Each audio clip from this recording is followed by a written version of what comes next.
ہر انسان کی نہیں، بعض انسانوں کی حالت اور کیفیت بیان کی ہے۔ انسان کتنا لاپرواہ اور خود غرض ہوتا ہے، خود غرض۔ ایک تو غرض والا انسان جو خود غرض ہوتا ہے، انسان انسان سے ہے، لیکن یہ خود غرضی کا معاملہ اگر اللہ سے ہو تو اور بھی تعجب کی بات ہے۔ انسان کیسا خود غرض ہوتا ہے، اللہ سے بھی مطلب سے تعلق رکھتا ہے۔ کیسے؟ مطلب سے تعلق رکھتا ہے، جب تک کام نہیں بنتا ہے روتا ہے، گڑ گڑاتا ہے، نفلیں پڑھتا ہے، منتیں مرادیں مانگتا ہے، دعاؤں کی گزارش کرتا ہے۔ جب کام بن جاتا ہے تو پھر ایسے منہ پھیر لیتا ہے جیسا کہ کبھی اس نے اپنے رب کو آواز دی ہی نہیں تھی۔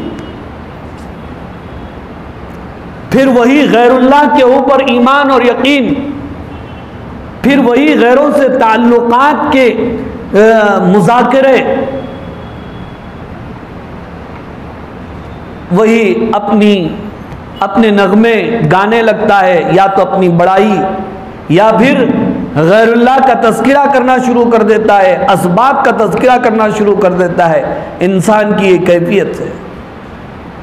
ایسی خود غرضی سے، احسان فراموشی سے اللہ ہمیں محفوظ رکھے۔ دیکھیے اللہ تعالیٰ انسان کی کیفیت بیان فرما رہے ہیں، وَإِذَا مَسَّ الْإِنسَانَ الضُّرُّ دَعَانَا لِجَنبِهِ أَوْ قَاعِدًا أَوْ قَائِمًا، اور جب انسان کو کوئی تکلیف پہنچتی ہے، دعانا تو وہ ہمیں ہی پکارنے لگتا ہے، ہمیں ہی آواز دینے لگتا ہے۔ بلکہ مکہ کے لوگوں کا عجیب حال تھا، سمندری کشتیوں میں جب وہ سمندر میں سفر کیا کرتے تھے اور موجیں آتی تھی، تلاطم برپا ہوتا تھا، ان کے معبودان باطل کو پکارنے کے بجائے اللہ کو آواز دیتے تھے۔ پروردگار عالم جب ان کو ساحل پر لگا دیتا تھا تو پھر وہ اپنے معبودان باطل ہی کے گن گانے لگ جاتے تھے۔ اس لیے فرمایا کہ جب انسان کو کوئی تکلیف پہنچتی ہے، دعانا، ہمیں ہی پکارتا ہے۔ اور کیسے پکارتا ہے؟ لِجَنبِهِ، لیٹے لیٹے، او قاعدًا، بیٹھے بیٹھے، او قائما، کھڑے کھڑے، یعنی ہر حالت میں جب تک کام نہیں بنتا، مصیبت دور نہیں ہوتی، بگڑی نہیں بنتی، اس وقت تک اللہ ہی سے لو لگاتا ہے اور پکارنے لگتا ہے۔ پھر رب العالمین بیان فرماتے ہیں فَلَمَّا كَشَفْنَا عَنْهُ ضُرَّهُ، جب ہم اس کے اوپر رحم کھا کر اس کی تکلیفیں دور کر دیتے ہیں اور ہٹا دیتے ہیں، مرّ ایسا گزر جاتا ہے کَأَن لَّمْ يَدْعُنَا إِلَىٰ ضُرٍّ مَّسَّهُ، کہ اپنی پہنچی ہوئی تکلیف کو اس نے کبھی اپنے رب کو پکارا ہی نہیں تھا۔ جب مصیبت میں تھا تو اذان سے پہلے آ کے مسجد میں بیٹھتا تھا، دعائیں کرتا تھا۔ امتحان کے زمانے میں نوجوانوں کو دیکھو، وقت سے پہلے مسجد میں نظر آتے، امتحان گیا، نماز ختم، مسجد بھول گئے، مرہ، اذان ہوتی ہے گویا کہ سنے ہی نہیں، گزر جاتے۔ كَذَلِكَ زُيِّنَ لِلْمُسْرِفِينَ مَا كَانُوا يَعْمَلُونَ، اللہ تعالیٰ بیان فرماتے ہیں کہ ایسا خود غرض انسان یہ مصرف ہے، حد سے آگے بڑھنے والا ہے، اور حد سے آگے بڑھنے والوں کو اللہ تعالیٰ ان کے اعمال ان کی نگاہوں میں خوشنما اور اچھا کر کے دکھاتے ہیں کہ تم جو کر رہے ہو صحیح کر رہے ہو۔ اور یہ بڑی خطرناک بات ہے انسان کے لیے، جب اس کے دماغ میں یہ بات بیٹھ جائے میں جو کر رہا ہوں وہ ٹھیک ہے، تو پھر وہ خود کو بدلنے کی کب کوشش کرے گا؟ یہ بھی تو اللہ کی پکڑ ہے نا۔ ہم سمجھتے ہیں اللہ کی پکڑ یہ ہے کہ کچھ عذاب آ جائے اور کاروبار نہ چلے، یہ عذاب اس کو پکڑتے ہیں، لیکن کبھی ایسا ہوتا ہے سب ٹھیک ٹھاک چلتا ہے مسئلہ، لیکن ہدایت سے محرومی ہو جاتی ہے۔ وہ ہے نا کسی عالم صاحب کے بارے میں، ولی کے بارے میں، کبھی ان سے گناہ ہو گیا تو انہوں نے سوچا کہ حالت میں ایسی کوئی تبدیلی نہیں آئی۔ یہ نفس کا دھوکہ ہوتا ہے، اللہ ہماری حفاظت فرمائے۔ تو ان کے دل میں بھی خیال آیا گناہ ہو گیا، لیکن کیا ہوا؟ کچھ بھی نہیں ہوا۔ اللہ نے ان کے دل میں بات ڈالی، کیا ہم نے تم سے راتوں میں اٹھ کر گریہ و زاری کرنے کی لذت اور دعائیں کرنے کا لطف نہیں لے لیا؟ یہ اللہ تعالیٰ کی طرف سے کتنی بڑی پکڑ ہے۔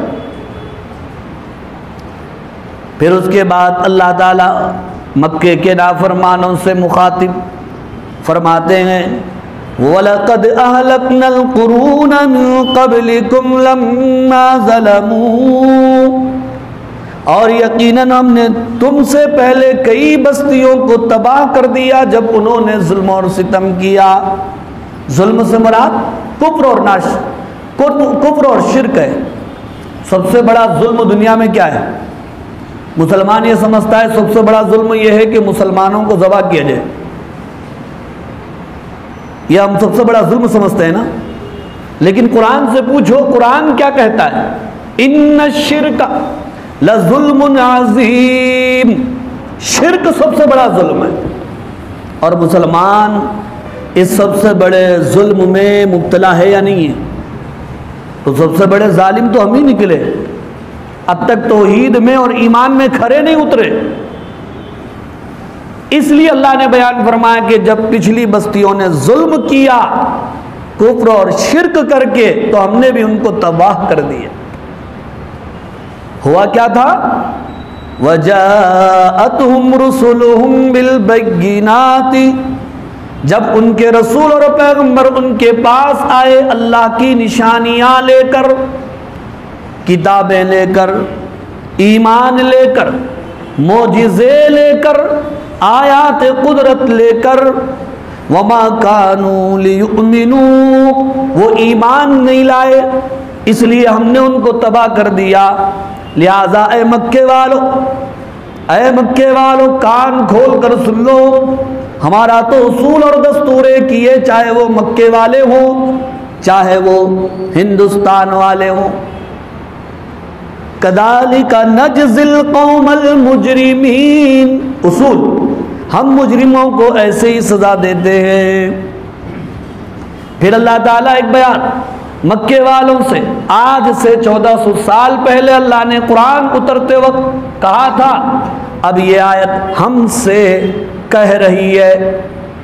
مکے والوں سے پہلے امتیں ہلاک ہو گئی تو مکے والوں سے کہا گیا، مکے والے چلے گئے ان کے بعد والوں سے کہا گیا، پھر ان کے بعد والوں سے، ان کے بعد والوں سے، یہاں تک کہ قرآن آج ہم تک پہنچا۔ اور وہی قرآن اللہ ہم سے کہتے ہیں کیا؟ ثم جعلناکم خلائف فی الارض، پھر ہم نے تم کو زمین میں نائب بنایا، من بعدہم، ان کے بعد وہ پورے چلے گئے، ان کی جگہ اللہ نے کس کو کھڑا کیا؟ ہمیں، ہم سب کو اللہ نے رکھا۔ کیوں؟ لننظر کیف تعملون، تاکہ ہم دیکھیں تم کیا کرتے ہو۔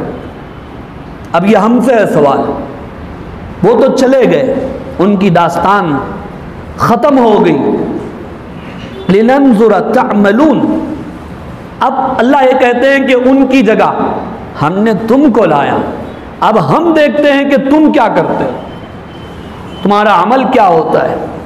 اگر تمہارا عمل صحیح ہے تو پھر ہم تمہیں دنیا اور آخرت میں سرخرو کر دیں گے، کامیاب کر دیں گے، اور اگر تمہارا عمل بھی پچھلے ظالموں کی طرح ہے تو ان کی طرح تم کو بھی نیس نابود کر دیں گے، ملیا میٹ کر دیں گے، پھر تمہاری جگہ دوسروں کو لا کر کے کھڑا کریں گے، پھر کہیں گے لننظر کیف تعملون، دیکھتے ہیں ہم کہ تم کیسے عمل کرتے۔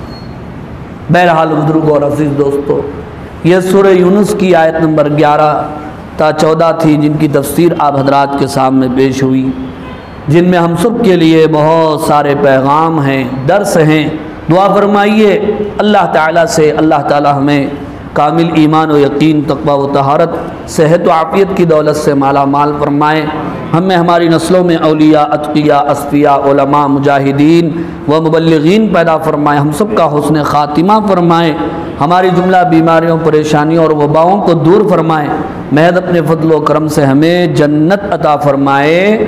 وآخر دعوانا ان الحمد للہ رب العالمین۔